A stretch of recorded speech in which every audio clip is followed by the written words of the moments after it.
শুক্রবার শুভ সকাল বন্ধুরা। হ্যাপি সেপ্টেম্বরকে সবাইকে ওয়েলকাম। আশা করি তোমরা সবাই ভালো আছো, সুস্থ আছো, আমরাও ভালো আছি।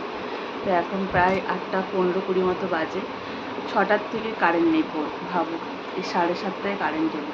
যেই টাইমটা মানুষের ঘুমানোর সময়, মানে ওই টাইমটা একটু বেশি ঘুম পায় ভোরের দিকটা, এইখানে কারেন্টটা 6টার দিকেই যায়, আসবে 7:30, একই টাইম। তো যবেই যাবে ওই একই টাইম। মানে এত বিরক্তি লাগছে না, রিসু ডিস্টার্ব হচ্ছে। তারপরে একটা হাত পাখা ছিল, ওটা যে আমি অনেকক্ষণ হাওয়া করলাম, লাস্টে দুবাই হাওয়া করলো, তারপর আমি ঘুমিয়েই পড়েছি। মানে আমার এত ঘুম পাচ্ছে, আমি তাকাতে পারছি। এই একটু আগে জাস্ট উঠলাম, কারেন্ট আসার একটু পরে উঠে গেলাম, ফ্রেশ হলাম, চা নিয়ে বসেছি। তো চলো তোমাদের সঙ্গে নিয়ে আজকে ব্লগটা শুরু করছি। আশা করি তোমাদের ভালো লাগে, পুরো ব্লগটা দেখতে থাকো সঙ্গে। যে আজকে আর গরম জল খাইনি, মাথাটাও ভার হয়ে গেছে, ঘুমটা ডিস্টার্ব হচ্ছে। তো চা আর একটু কেক নিয়ে নিয়েছি। তো চলো এটাই খেয়ে নিই। আর রিসুসোনা ঘুমোচ্ছে, তো উঠলে ওকে খাওয়া দাওয়া করাবো। চলো পরে ফিরে আসছি। অনেকক্ষণ পর রান্নাঘরে এলাম। দিদি কাজ করে চলে গেছে। এদিকে দেখো, আমি তোমাদের দাদাভাই মানে দুবাই রুটি খাবে বলে একটু আলুর তরকারি করছি। সেদিনকে পরোটার সাথে বানিয়ে দিয়েছিলাম, একটু ওই ঝোল ঝোল টাইপের, পুরো চচ্চড়িও নয়, ওইটা পছন্দ হয়েছিল, তো ওইটাই করছি। আর এটা ও খাবে রুটি দিয়ে, আর আমি খাবো এখন সাবুর খিচুড়ি। তো সাবু এই যে ভিজেও গেছে, তো এটা আবার বানাবো যেরকম আমি আলু পেঁয়াজ গাজর টাজর দিয়ে বানাই সেরকম বানাবো। তো চলো টিফিনটা রেডি করে নিই, তারপর তোমাদের দেখাচ্ছি। টিফিন বানাতে গিয়ে পুরো ঘামাঘামি অবস্থা, দেখো নাইটিটা চেঞ্জ করে নিলাম। ওই নাইটিটা পুরো ভিজে গেছি। নাইটি চেঞ্জ করে গোপসোনাকে উঠিয়ে ওকে জল বিস্কুট দিলাম। আর দুবাইকে টিফিন দিয়ে দিচ্ছি, ও খাওয়াও প্রায় হয়েই গেছে। ওখানে একটু সাবুদানা টেস্ট করছে। আর আমার নিজের টিফিনটাও বানিয়ে নিচ্ছি, এখন টিফিন খাবো, তারপরে রান্নার দিকে যাবো। তো তখনই তোমাদেরকে দেখাবো কী কী রান্না করছি আজকে। দেখো সাবুদানাটা আজকে কিন্তু বাদাম দিয়েছি, সেদিনকে বাদাম দিতে ভুলে গেছিলাম, তো আজকে বাদাম দিয়েছি। টিফিন খাওয়া হয়ে গেছে, এদিকে আমাদের রান্নার জোগাড়ও শুরু হয়ে গেছে। এগুলো দেখো আলু পটল কাটা হয়েছে, এগুলো টুবাই কেটেছে। হ্যাঁ হ্যাঁ যাচ্ছি। আলু পটল দিয়ে হবে এই দেখো ডিমের ঝোল। তো এটা ওর বানাবে আর কি, ডিমটা ওর হাতেই ভালো হয়, আমার হাতে ভালো হয় না রান্নাটা। আর এদিকে ভাত বসিয়েছি। আর এইখানে আমি রিসুর মাছের ঝোল করব বলে একটু সবজি কেটেছি। আর ওইদিকে পেঁয়াজ কাটলো, ডিমের ঝোলটা বানাবে। চলো রান্নাবান্না আস্তে আস্তে শুরু হোক, তারপরে তোমাদের দেখাচ্ছি।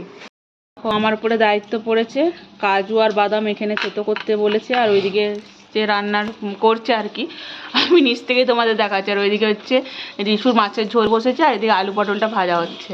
তো জানি না কী রেসিপি হবে ডিমের, বলতে পারছি না। হ্যাঁ মা, হ্যাঁ রাখো। তো আমাকে এটা করতে দিয়েছে। ও তো কে এসেছে, কে এসেছে, যাও দেখে এসো, দেখে এসো কে এসেছে গেটে, যাও। আমাদের শেফের রান্না কিন্তু জোর কদমে শুরু হয়ে গেছে। যে আলু পটলগুলো ভেজে ভেজে তুলছে। তারপরে আমি জানি না, এখন রেসিপি বলতে পারবো না কীরকম বানাবে। ও হো, এইটাকে দেখো, এই ছোটোটাকে দেখো।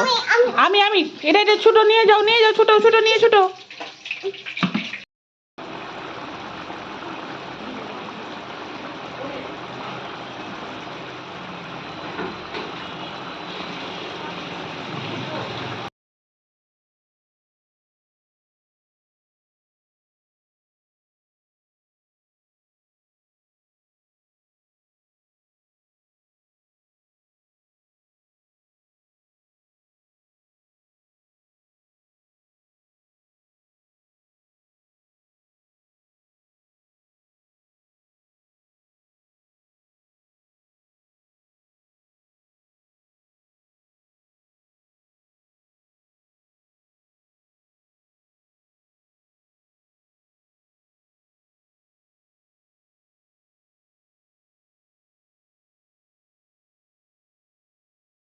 এই দেখো বন্ধুরা, এই যে ভাত তো অনেক আগেই হয়ে গেছে। আর রিসুর এই যে মাছের সবজি দিয়ে একটা ঝোল হয়েছে। আর এই দেখো এটা এখনও হয়নি, তো দেখতে ভালো লাগছে কিন্তু না, খেতেও আশা করি খুব টেস্টি হবে। ও রান্না করতে করতে মানে আমি রিসুকে স্নান করে দিলাম। রিসুসোনা ওই যে খেলা করছে, গাড়ি নিয়ে এই ঘর ওই ঘর হচ্ছে। আর আমি এখন এই যে ছোটোখাটো যে বাসনগুলো আছে এগুলো একটু ধুয়ে নিই, তারপরে একদম রান্নাটা হয়ে গেলে গ্যাস ট্যাস পরিষ্কার করে স্নান করবো। এই দেখো বন্ধুরা, রান্নাটা হয়ে গেছে, নামিয়ে নিলাম। খেতেও খুব টেস্টি হচ্ছে। নামানোর আগে কয়েকটা গোটা কাঁচা লঙ্কা দেখতে পাচ্ছ, এখানে আরও কয়েকটা আছে, আর একটু গরম মশলা দিয়ে নামানো হয়েছে। তো এই হচ্ছে রেসিপি হয়ে গেছে। এবার আমি গ্যাসটা ঠান্ডা হলে গ্যাস টেস মুছে স্নান করবো। এই দেখো এটাকে দেখো, কি করছো, কি করছো? আচ্ছা দিচ্ছি, দাঁড়া, ওর ডেটলটা বাথরুমে রয়ে গেছে, ওটা চাইছে। তো চলো একদম স্নান টান করে পরে ফিরে আসছি। বন্ধুরা একদম লাঞ্চটা বেড়ে তোমাদের সামনে এলাম, স্নান টান হয়ে গেছে আর তারপরে ভিডিও করা হয়নি, তো ভাবলাম খাবারের একটু রিভিউ দিই, বানিয়েছে যখন কেমন হয়েছে দেখি একটু। এটা আমার মনে হয় ডিমের কোরমা টাইপের আছে, তাই না বলো? ভালো গন্ধ এসেছে, কিন্তু খেয়ে তো একটু বলা উচিত কেমন হয়েছে, বানিয়ে খাওয়াচ্ছে।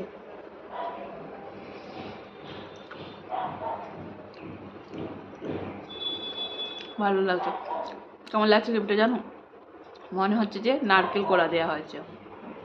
তো চলো খেয়ে নিই। টুবাইয়ের খাওয়া গেছে, রিসুরও খাওয়া গেছে, এবার আমি খাওয়া কমপ্লিট করে নিই, পরে ফিরে আসছি। উঠলাম বন্ধুরা, ভাতের হাঁড়ি আজকে ফাঁকা হয়ে গেছে। আজকে আমি অনেকটা পরিমাণে ভাত খেয়েছি, মানে অনেকটা তো নিয়েও ছিলাম, তারপর টুবাইকে আবার একটু দেওয়া করিয়েছি, মানে অল্পই ভাত ছিল, কেন রাতে রোদের ভাতটা আলাদাই বানায় রাত্রে, তখন আর আমার তো রুটি আছে। মানে খুবই টেস্টি লেগেছে, কিন্তু টুবাইয়ের আবার খুব একটা পছন্দ হয়নি। ও বললো গ্রেভিতে একটু টমেটো দিলে ভালো হতো, টমেটো বাড়িতে ছিল না, কিন্তু আমার সত্যি বলতে খুব ভালো লেগেছে। আর একটা কথা কী বলো তো, নিজে যখন প্রত্যেক দিন রান্না করা হয় না, অন্য কেউ করে দিলে ওর টেস্টটা সত্যিই ভালো লাগে। তো যাই হোক অনেকটা খেয়ে নিয়েছি, পেটে যেন একটা অস্বস্তি হচ্ছে, টুবাই কিন্তু হেসেই যাচ্ছে আজকে, যেহেতু আমি বেশি ভাত খেয়েছি। তো যাই হোক এখন একটু রেস্ট করি, বিকেলবেলা ফিরে আসছি। দেখো বন্ধুরা, একটু শুয়েছিলাম, হঠাৎই দেখি ইসের আওয়াজ ছুটে মানে উঠেছি, মানে আর কি উঠে দেখি বাবার এত জোরে বৃষ্টি নেমেছে। আমার রিসেপশনেও শুয়েছিল, উঠে পড়েছে, দেখেছো?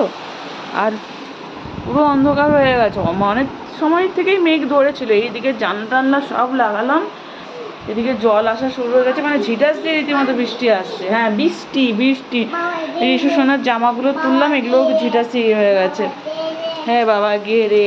আর এই দেখো সেই আবার একই অবস্থা, দেখবি লাইটটা জ্বালিয়ে দেখাচ্ছে, এই দেখো, বুঝতে পারছো কিনা জানি না, প্রচুর পরিমাণে জল পড়ছে। এই দেখো দেখো, তোমরা নিজেরাই দেখো। এখানে তো আমি আপাতত এই কাপড়টা দিয়েছি, এটা কতটা কী হবে বলতে পারছি না, সব জলে ভরে গেছে। এই পাপোশটাও সরিয়ে দিলাম, এটা পুরো ভিজে গেছে, আমাকে পুরো ফ্লোর পরে মুছতে হবে, আগে বৃষ্টিটা হয়ে যাক তারপরে। মানে এত জোরে ঝমঝমে, এইটা রুমটা বৃষ্টি আসছে না, ঝিটাসটা এইদিকে নেই ঠিকঠাক আর কি, তুমুল বৃষ্টি শুরু হয়ে গেল, হঠাৎই এরকম বৃষ্টি। দেখো সে উথাল পাতাল ভাবে ঝড় হচ্ছে।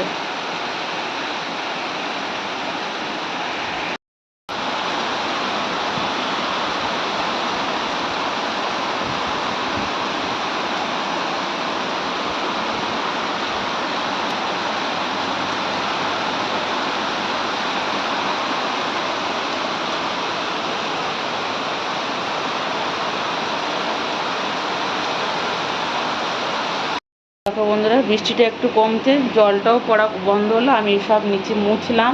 এই দেখো টেবিল ফ্যানটা চালিয়ে দিয়েছি যাতে তাড়াতাড়ি শুকিয়ে যায়। কী অবস্থা বলো তো, এটা যদি চিমনি থাকতো না তাহলে জল আসতো না, মানে যদি ঝিটাস দিয়ে বৃষ্টি হয় তাহলে তো অবস্থা খারাপ।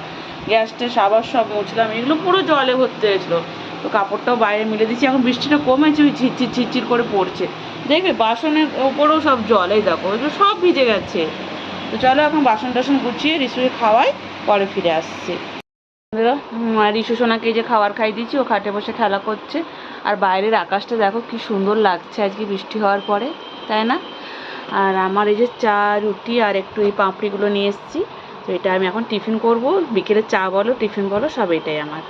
দিদি যা রুটি বানিয়ে দেয়, হ্যাঁ টুবাই আছে বলে এখন একটু বেশি বানানো করাচ্ছে, যেহেতু ও সকালে টিফিনে খায়, আমি আর সকালে খাই না, আমি ওইটা বিকেলে খাই, ওটা আমার রাত মানে সন্ধ্যের টিফিনে হয়ে যাবে। কোনো সময় যদি সন্ধ্যেবেলা কোথাও বেরোবার কিছু খায় সেটা আলাদা ব্যাপার, আর রাত্রে খাবো ব্যাস সেটাই।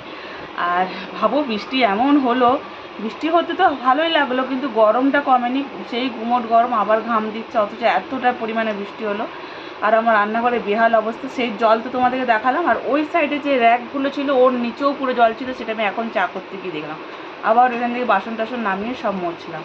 মানে কী বলবো, মানে বৃষ্টি হলে কারো মজা তো কারো সাজা, মানে আমার হচ্ছে সাজা। মানে বৃষ্টি হলে কি মজা লাগে যে চলো খুব ভালো লাগছে বৃষ্টি হচ্ছে, কিন্তু আমার অবস্থা ভাবো। চলো এবার চাটা খাই, দিয়ে সন্ধ্যা দিই, পরে ফিরে আসছি। সন্ধ্যের পর থেকে জানো তার আজকে ভিডিও করাও হয়নি, মানে খুব একটা ইচ্ছেও করছিল না, আজকে রান্নাবান্নাও সেরকম ছিল না যে কিছু তোমাদের সাথে শেয়ার করবো। দুপুরে ওই ডিমটা রাত্রেরও করে রাখা হয়েছিল, তো শুধু ভাত হয়েছে রিসুরা রিসুর পাপার জন্য, আর আমার তো রুটি আছে। আমি 9:30 বাজে রিসুকে এই জাস্ট ডিনার করালাম, আমরা একটু পরে খাবো, টুবা এখন আসেনি, আসলে ডিনার করবো। তো চলো আজকের মতো ভিডিওটা এখানেই শেষ করলাম, কালকে একটা নতুন ভিডিও নিয়ে ফিরে আসছি, ততক্ষণ ভালো থেকো সুস্থ থেকো। Good night, tata. Rishu tata করে দাও। ও রিশু করবে না, চলো বাই।